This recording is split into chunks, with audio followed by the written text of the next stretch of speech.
हमने जनरल पढ़ा अब तक सिंपल। अब हम पढ़ेंगे general along with GST. GST का मतलब होता है गुड्स एंड सर्विस टैक्स। क्योंकि गुड्स एंड सर्विस टैक्स सभी बिजनेस पे लगता है, तो इसलिए ये आपके लिए पढ़ना ज़रूरी है। इसको आप बिजनेस में भी पढ़ेंगे और अकाउंट्स में तो हम पढ़ ही रहे हैं। जीएसटी बेसिकली क्या है कि जब भी आप कोई गुड्स या सर्विसेज सेल करते हैं तो गवर्नमेंट आपसे उस पर टैक्स चार्ज करती है। आप जितने जो भी बेचेंगे, जो सेलर होता है वो क्या करता है कि वो टैक्स बायर से कलेक्ट कर कर, बायर से चार्ज कर कर गवर्नमेंट को दे देता है।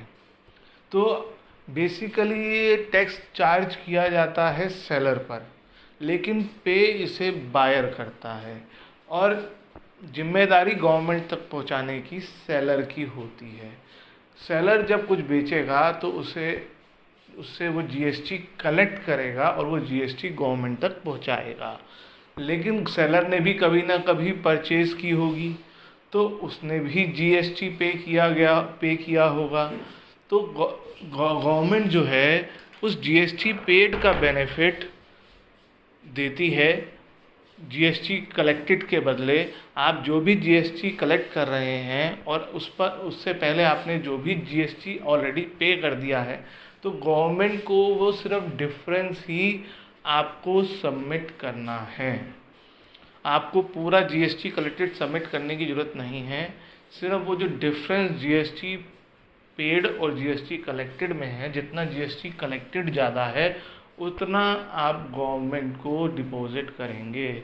और इन केस जीएसटी पेड ज़्यादा है तो गवर्नमेंट आपको आपका जीएसटी एक्स्ट्रा जो आपने पे कर दिया है वो वापस कर देगी। तो आगे हम डिटेल में पढ़ते हैं इसके बारे में। GST is a comprehensive indirect tax. अब इसे इनडायरेक्ट क्यों कहते हैं, ये भी आप इकोनॉमिक्स में भी पढ़ोगे, क्योंकि ये चार्ज तो सेलर पे किया जा रहा है और पे इसे बायर कर रहा है, तो इसलिए जिस पर चार्ज किया जा रहा है वो पे नहीं कर रहा है, इनडायरेक्टली पे किया जा रहा है। कुछ डायरेक्ट टैक्स होते हैं जो जिस पे चार्ज किए जाते हैं उसी को पे करने पड़ते हैं। ये आप इकोनॉमिक्स में पढ़ोगे, हमारे अकाउंट्स का पूरी तरह से मैटर नहीं है ये। Each time the supply is made, that is each time the goods are sold or services are rendered except on the exempt goods and services। इसका क्या मतलब है exempt? जिन पर जीएसटी नहीं लगता। कुछ गुड्स एंड सर्विसेज ऐसे हैं जिस पर गवर्नमेंट ने जीएसटी नहीं लगाया है। गवर्नमेंट ने जीएसटी को 5 स्लैब्स में बांटा है। कुछ चीज़ों पर 28% जीएसटी लगता है, कुछ पर 18% लगता है, कुछ पर 12% लगता है, कुछ पर 6% लगता है। 28, 18, 12 और 6, और बाकी जो बच गए उन पर 0% जीएसटी लगता है। 0% भी एक स्लैब है, यानी उन पर जीएसटी नहीं लगता, तो वो एग्जम्प्ट गुड्स एंड सर्विसेज में आए। जैसे आप जब रिक्शे पे बैठते हैं और उसको पैसे देते हैं तो उस पर कोई जीएसटी नहीं लगता है। लेकिन आप मिठाई की दुकान से अगर मिठाई लेकर आते हैं तो वो जीएसटी के साथ ही पेमेंट होती है। आपको जब अगर आप उससे बिल मांगेंगे तो बिल में जीएसटी इंक्लूडेड होगा। It is charge by a registered tax payer. Tax payer का रजिस्टर्ड होना ज़रूरी है, वही चार्ज कर सकता है जीएसटी। उसको एक नंबर दिया जाता है जिसे GSTIN कहते हैं, ठीक है, GST identification number. At the prescribe rates, her service पे हर गुड्स पे अलग अलग रेट है। किसी भी, मैंने बताया ना 5 रेट्स हैं।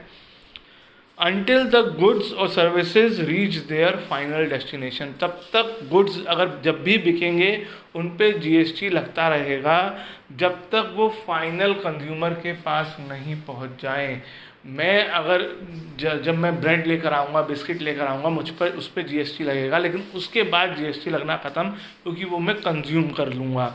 ऐसे ही अगर क्या कहते हैं, जैसे हमारा स्कूल ही है, तो स्कूल ने अगर हमारी फोटोस्टेट मशीन खरीदी है तो वो स्कूल यूज़ के लिए खरीदी, आगे भेजने के लिए नहीं। उसके बाद उस पर कोई जीएसटी चार्ज नहीं होगा। They are consume GST. GST is not charge by the unregistered tax payer. जो अनरजिस्टर्ड टैक्स पेयर है वो जीएसटी चार्ज नहीं कर सकता है, इसलिए उसके डॉक्यूमेंट्स में जीएसटी नंबर होना चाहिए। और रजिस्टर्ड टैक्स पेयर चार्ज कर सकता है जब तक वो फाइनल डेस्टिनेशन तक नहीं पहुंच जाते, तब तक उस पर चार्ज लगता रहेगा, हर नया पर्सन चार्ज करेगा। Categories of GST. जीएसटी जो है वो 3 कैटेगरी में डिवाइड किया गया है।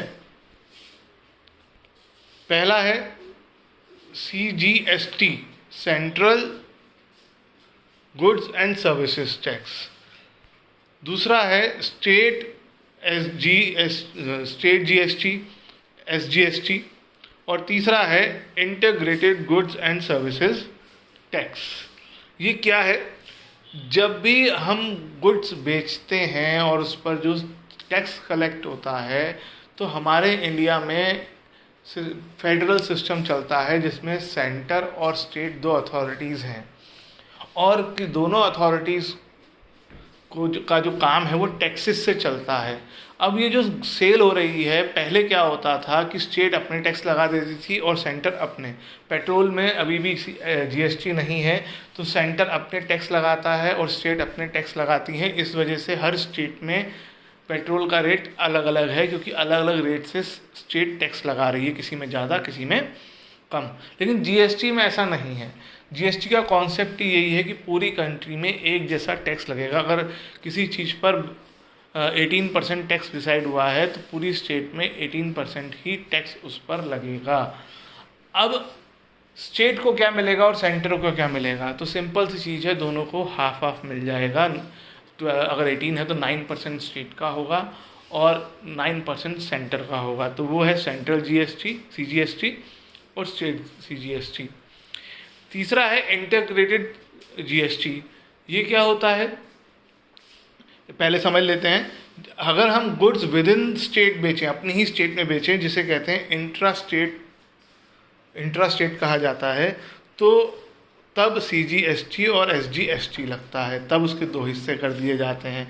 लेकिन अगर गुड्स हमारी स्टेट में बने और बेची दूसरी स्टेट में जाएं, तो उसे आईजीएसटी बोला जाता है। उस टैक्स को 2 हिस्से नहीं किए जाते हैं उसमें, क्योंकि किस स्टेट को बेनिफिट मिले। बनाया हमारी स्टेट में, बेचा गया, सेल हुई दिल्ली में, तो किस स्टेट को बेनिफिट मिले, तो उसके लिए आईजीएसटी डिसाइड किया गया है कि उसे आईजीएसटी में डाला जाएगा। उस पर जो भी टैक्स कलेक्ट होगा उसके लिए आईजीएसटी लिखा जाएगा। एक एक करके इनके बारे में डिस्कस करते हैं। When supply is made within the state, it is termed as inter state supply. जैसे हमने जयपुर राजस्थान से उदयपुर राजस्थान में सामान बेच दिया, विद इन हल्द्वानी बेचा, हल्द्वानी से रुद्रपुर बेच दिया, हल्द्वानी से काशीपुर बेच दिया, हल्द्वानी से देहरादून, किसी भी जगह बेच दिया, तो उसमें वो इंट्रा स्टेट सप्लाई है और यहाँ पर आईजीएसटी, सीजीएसटी और एसजीएसटी आएगा। When goods is made outside the state, हमने यहाँ से बरेली बेच दिया है ना, और यहाँ से अगर हमने दिल्ली बेच दिया सामान, इंटर स्टेट सप्लाई कर दी है, तो उस केस में आईजीएसटी आता है। इन्होंने एग्जांपल दिया है कि जयपुर राजस्थान से दिल्ली या इवन दिल्ली से राजस्थान भी बेचोगे तो उसमें आईजीएसटी आएगा और उसे इंटर स्टेट कहला जाएगा। इंट्रा स्टेट मतलब विद इन द स्टेट और इंटर स्टेट का मतलब आउटसाइड द स्टेट। इंट्रा और इंटर सिर्फ एक वर्ड RA और ER का अंतर है।